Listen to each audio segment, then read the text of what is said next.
Hello, my name is Francis Duffy. I'm a professor of public administration in the Department of Government and Public Affairs at Gallaudet University, where I teach graduate courses on how to create and sustain change. Today I'll be talking with you about an enduring problem in the field of education reform. It's the problem of trying to create and sustain change. Failure to sustain change is a common phenomenon that we experience in educational reform, and it creates some terrible consequences for the systems and the schools and the programs. For example, increased resistance to future calls for change, decreased motivation and job satisfaction, and a reduced commitment to organizational goals. So today in this webinar, I'll be sharing with you some of the reasons for failed change and what you can do to help sustain change and to create it in a very effective way. First, let's take a look at slide 1. In slide 1, what you see is your system, your program, your school represented as a system. This is an important point. All organizations are systems, and systems are a collection of interconnected parts. And because it's a system of interconnected parts, when you're introducing a change to your system, you need to predict how that change will ripple through the system and what kind of impact it will have on other parts of your system. At the same time, you have to, when you're introducing a change, you have to ask yourself, what else in the system needs to change? If you fail to predict the consequences of making a change, or if you fail to anticipate what else needs to change, that's one of the key reasons why you have failed change in organizations.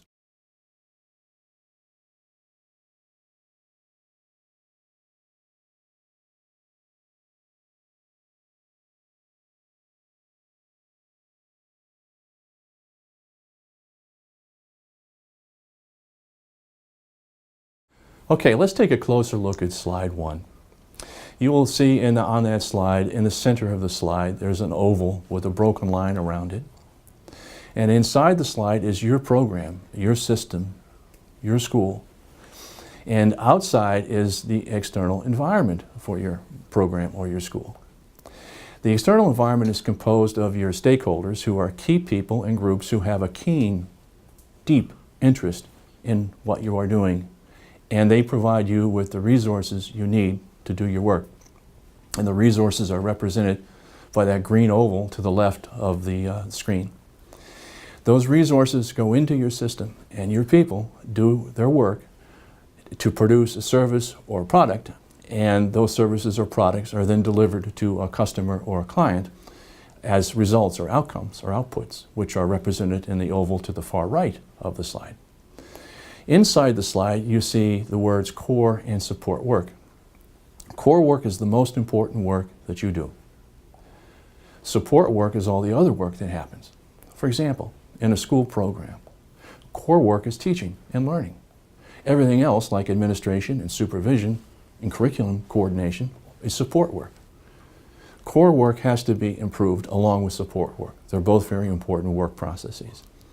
Above the words core and support work, you see a straight line. That represents a linear, sequential work process. In schools, that linear sequential work process is usually represented as your instructional program, pre-kindergarten through 12th grade. Teachers are required to follow that sequence step by step by step until the end. And the students are expected to move through that sequence step by step by step until the end. Below the words core and support work, you see a wavy line. That represents the thinking process that teachers go through when they're working inside that instructional program. The thinking process is not a straight line. People are dealing with unexpected questions from students. They're trying to figure out how to make a failed learning activity to work. And so there's this wavy path that they have to follow as they're thinking through the process. Also inside that oval, you see the words internal, social, infrastructure. That's a big container that has things in it like organization culture, communication processes, the reward system, your job descriptions. All of those things are very important to the success of your system. Now, ideally, the internal social infrastructure and the work processes need to fit together so that you have a situation where people can work effectively and maintain a level of motivation and job satisfaction. Sometimes you have a situation where you have a truly remarkable instructional program, the best instructional methodologies available, but your social infrastructure is hurting people. It demotivates people. Job satisfaction is low. People working in that kind of environment will not use that really good instructional methodology successfully because of the consequences of the internal social infrastructure. Opposite also is a problem. You have highly motivated people, but the instructional methodology and instructional program is terrible. It's not very effective. So those highly motivated people also cannot do a good job in that system. So your goal as a leader of change is to improve not only how you do your work, but also to improve the quality of work life by focusing on the internal social infrastructure. You also need to improve the relationship that you have with your external environment. Your external environment provides you with the resources you need, the technical, the human, the financial resources you need to do an effective job in your school system. And they also provide political support for change. Now go over to the right side of the slide and you see outputs or results. Your stakeholders will evaluate the quality of your services and the quality of your work. And that evaluation feedback has an impact on the future level of resources. That feedback is represented by the line that drops out of that yellow oval, goes underneath the big oval, and goes up into the green oval. So if you have positive evaluation, what happens is that you will likely continue to receive the resources that you need to do a good job. However, if you have negative evaluation of your products and services, that negative evaluation will also have an impact on your future level of resources, meaning you'll probably get less. And in worst case situations, your school, your program might be closed down.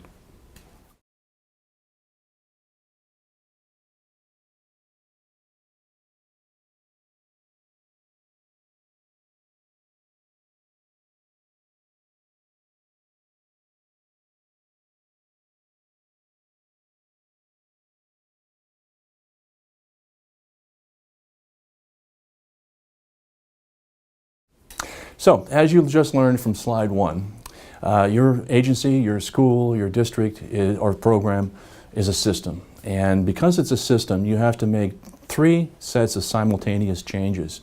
If you take a look at slide 2, you will see what I refer to as change paths. These change paths represent those 3 simultaneous changes, and we talked about them during our discussion about slide 1. Path 1 is you have to transform how you do your work, your core work, and your support work. You also have path 2, which you have to transform the quality of work life, which is your internal social infrastructure.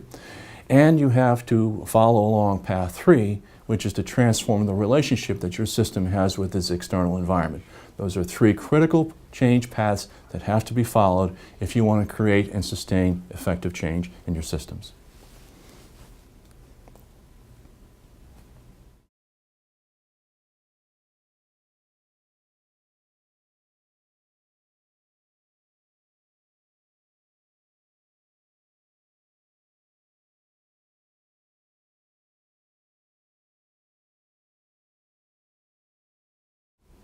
So as you've learned so far, your agencies, your schools, and your programs are systems.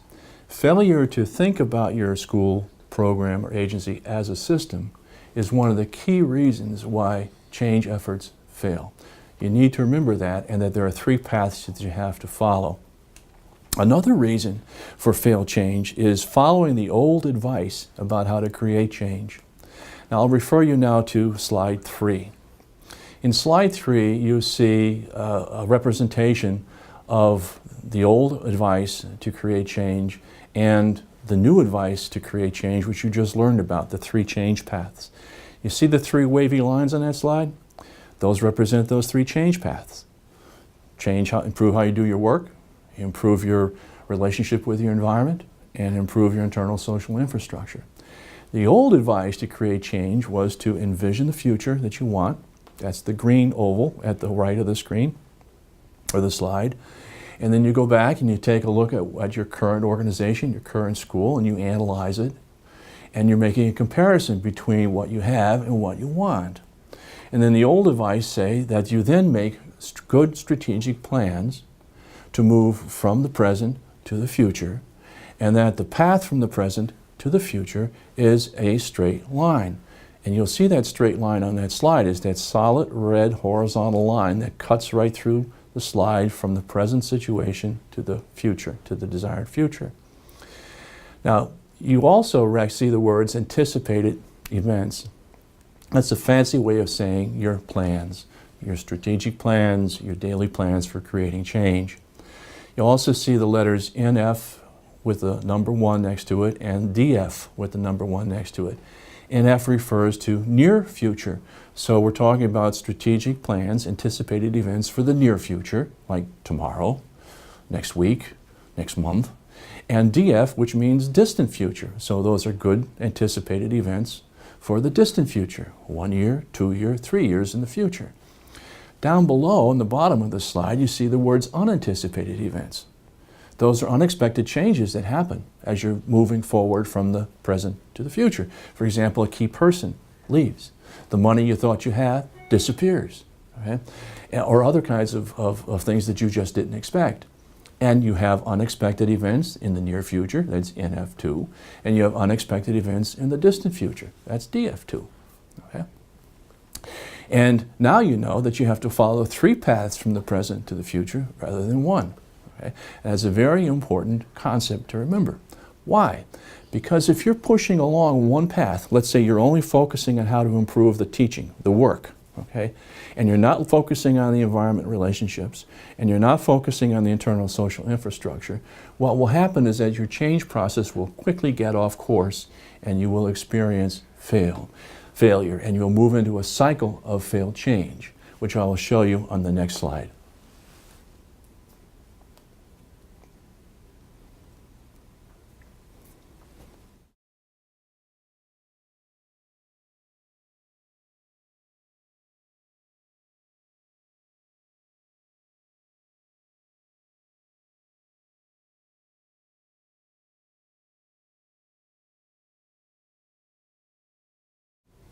As you just learned from looking at slide 3, you saw that the old approach to creating change, the advice was that you envision the future, you take a look at your current situation, you develop a good strategic plan that will follow along a straight path from the present to the future.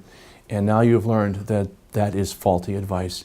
There are actually 3 paths that have to be followed, and the 3 paths are wavy, they're not straight. And I'll explain why they're wavy in a second or two when I refer you to this next slide, which is slide 4. In slide 4, what you see is to the right of the slide, you see the green circle says desired change. And then below that, you see actual change. And to the far left, you see the red circle that says present situation. And then you see the words current level of performance, and is pointing at a straight horizontal line. That represents what your agency, what your organization is currently doing and how it's doing it. And then you see the words, the point where the change begins. And this is a very important principle, and I really want to reinforce how important it is to you. When you're introducing important changes in your system, the first step is always down. Always. Why? Because people have to learn new ways of doing things. They have to learn new skills. They have to learn new concepts. And when they're learning those new things, they are incompetent temporarily. Okay?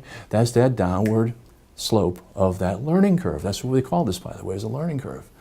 Ideally, what happens is that eventually the learning curve bottoms out at the bottom, and then people start to climb up and the system starts to improve until they arrive at this desired future that you have. But what happens is this is a very vicious cycle of failed change. If there is no leadership through that learning cycle, if there is no training provided to help people through that learning curve, what happens is you'll see that little oval with the people in it. When you click the slide, that oval will start down that slope. And when people are confused about what's going on, they're not sure about what's happening, they're feeling incompetent and angry, maybe even a little bit depressed, what do? They stop. and they go back to where they started. And when you click the slide, you'll see that happening. That little oval with the people in it will start down, and they'll go back to where it started. And then next year, 2 years from now, a new principal, a new supervisor, a new superintendent comes in. He or she wants to make changes, and they start down the slope and bail out again. It becomes a vicious cycle of failed change. So the failure to sustain the change through the learning curve creates a situation where people start to feel angry and upset and distressed, and they resist future calls for change. Now, ideally, what happens is that through training and through leadership, your leadership, okay, the little oval with the people in it go through the learning curve and land at that place called the actual desired future. Well, you might be asking yourself, why the actual desired future? Why not the desired future? The reason is that the future you have for your organization is not fixed in a location out there in space. It's not sitting out there waiting for you. You have to shape it. You have to make it happen. Okay? And as you shape that future, as you move toward it, things will change. And so you want to arrive as close as you can to that desired future, but please know that it won't be perfectly matched with it, and don't be disappointed if it's not perfectly matched. But you should be upset if there's a big distance, a big gap between what you want and what you get. That's a problem.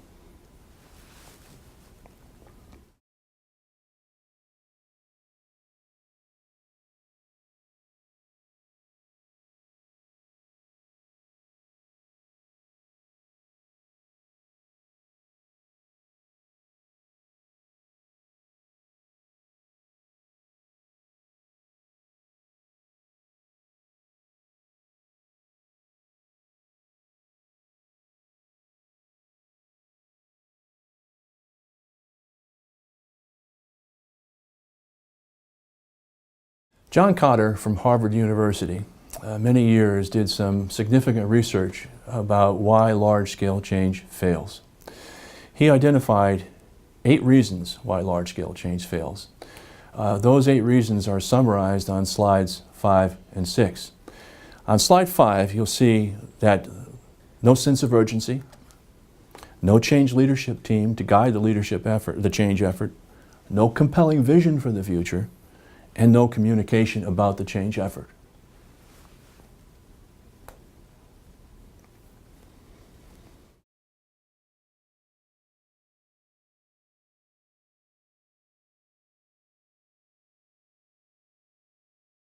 And on slide 6, you'll see the remaining 4 reasons that Kotter identified for failed change, which are failure to remove obstacles to the change effort, failure to create short-term wins, failure to consolidate gains and to create more change, and failure to anchor the changes to the culture of the organization.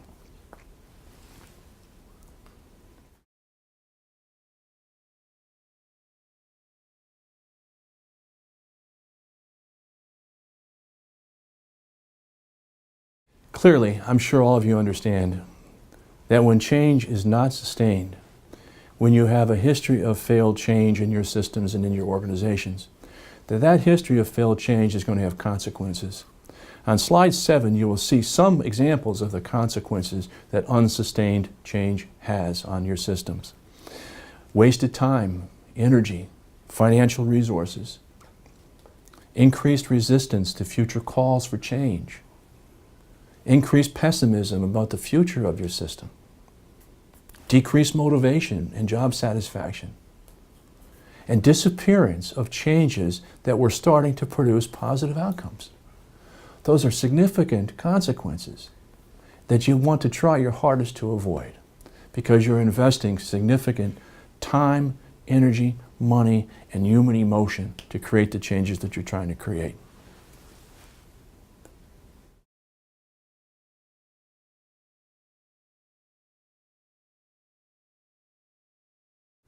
So, if you want to avoid the failure of change, or change failure, if you want to avoid the consequences of failed change, what do?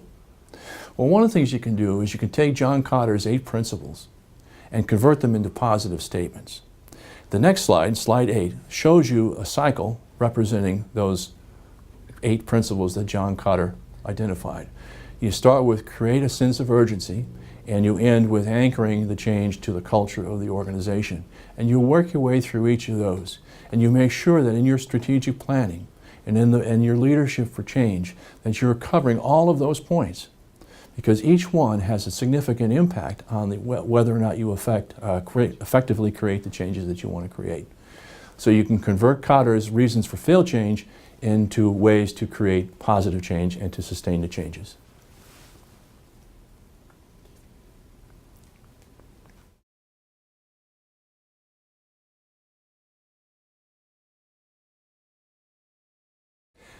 Another reason why change often fails is because people fail to adopt a change methodology, a set of procedures and techniques and processes that are intentionally designed to support a change effort.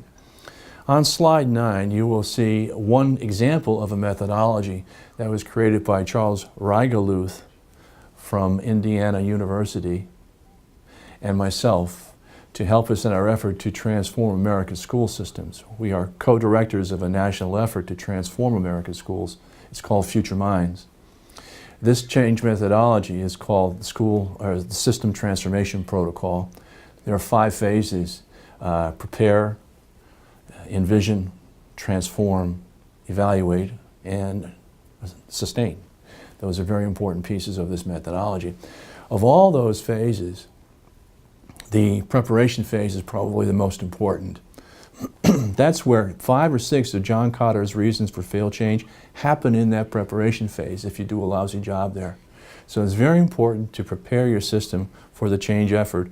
By doing a good job of preparation, you can help minimize the opportunity for failed change. You can help then to create sustained change in your system. Also, at the bottom of that slide, you see some projected timelines that it takes to complete each phase. These are based on averages from the research on the amount of time it takes to create change. And at the bottom of that slide, you'll see estimated timelines. Those estimated timelines are based on an estimate of the amount of time that it takes to complete each of the phases from research about change and the amount of time that it takes.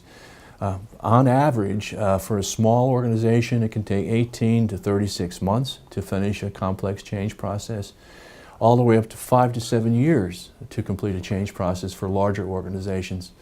Having an understanding of the time requirements is a very important part of the preparation phase. You have to estimate how long it will take, and that will help you then to estimate the amount of resources you will need, and then also help you to acquire the resources that you need to have.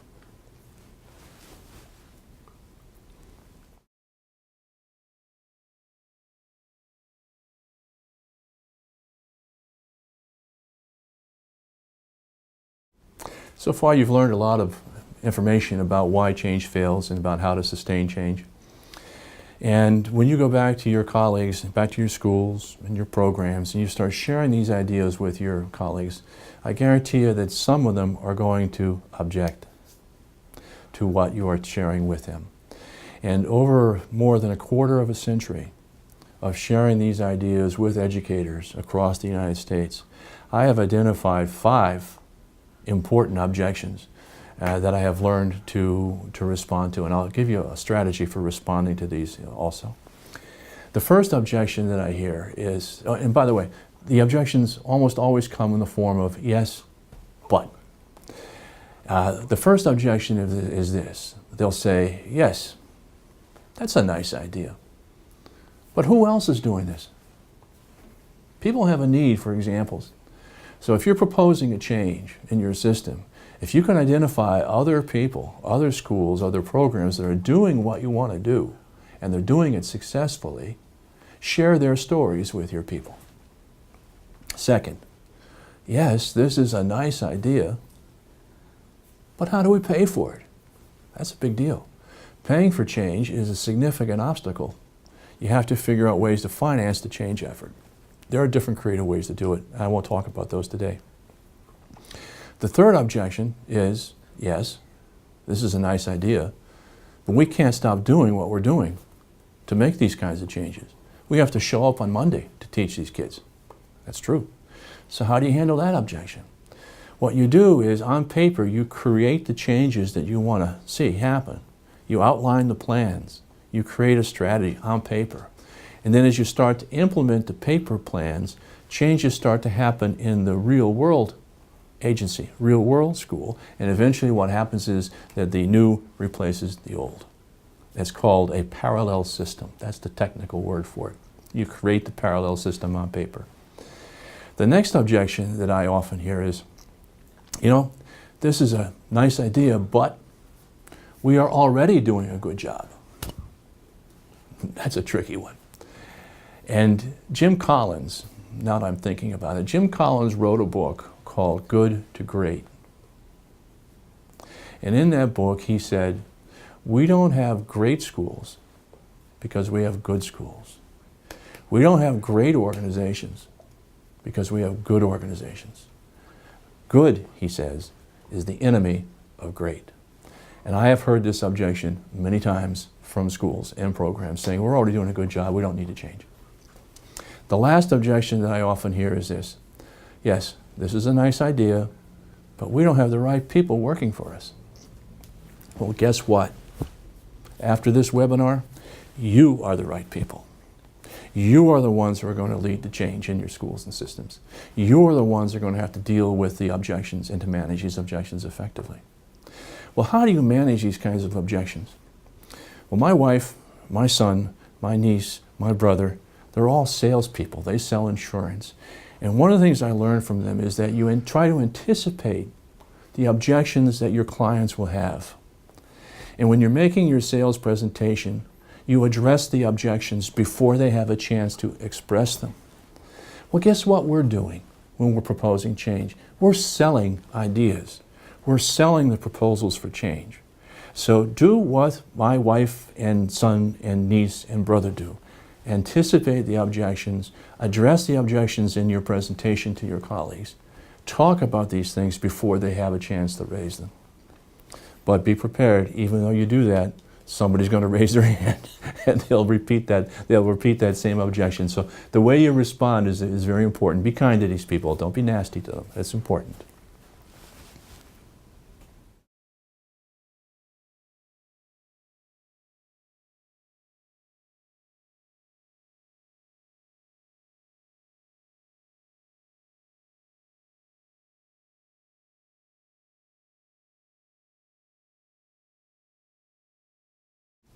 Thank you so very much for sharing your time with me today.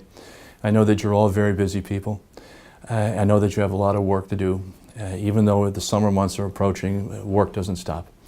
And so thank you for taking the time to share your time with me. I appreciate it. In today's webinar, you learned several important things about why change fails, why it's not sticky. And you learned about how to make it sticky, okay, how to sustain it. First of all, you learn that your programs and your schools are systems, and systems require a special approach if you want to create change within those systems. You learn that there is not a single path from the present to the future. There are actually 3 paths, and you learn what those 3 paths are. You learn that change requires moving through a learning curve, that the first step in a major change effort is always down. It's unavoidable. It's just the way it is. And you have to provide leadership and training to get people and your system through that learning curve. You learned about John Cotter's 8 reasons for failed change. And then you learned how to convert those 8 reasons for failed change into positive statements that will help you to sustain change and to avoid change failure. And you learned about or introduced to a system transformation protocol that you might consider using to create change and sustain change within your systems. And finally, you learned about 5 predictable objections to the ideas that you learned here today. And so as we leave you, I want to say I wish you the best of luck with any change effort that you might wish to consider, and that I pray that you will also start thinking about your system, your organization as a system. That's a very, very important learning takeaway from this webinar. In fact, if you forget everything else, don't forget the fact that your organization is a system and it requires a special approach to changing it. Thank you all very much.